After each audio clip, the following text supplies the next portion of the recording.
జిల్లాలో corona virus మళ్లీ కలకలం రేపుతోంది. తాజాగా గుంటూరు నగర పరిధిలోని 2 కోవిడ్-19 పాజిటివ్ కేసులు నమోదైనట్లు జిల్లా వైద్య ఆరోగ్య శాఖ అధికారి డాక్టర్ విజయలక్ష్మి నిన్న వెల్లడించారు. దీంతో జిల్లా వాసుల్లో ఆందోళన మొదలైంది.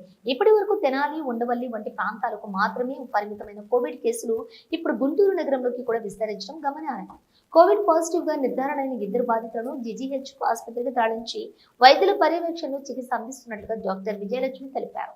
వ్యాధి వ్యాప్తిని అరికట్టేందుకు అధికారులు తక్షణ చర్యలు చేపట్టారు.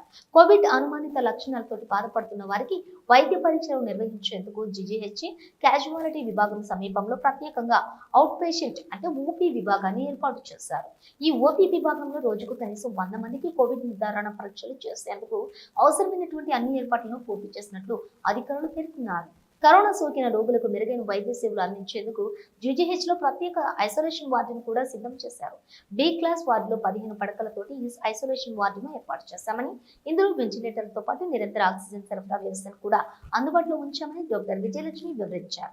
ప్రజలు కోవిడ్ లక్షణాలు కనిపిస్తే నిర్లక్ష్యం చేయకుండా వెంటనే వైద్యులను సంప్రదించాలని, తగిన జాగ్రత్తలు తీసుకోవాలని ఆమె సూచించారు.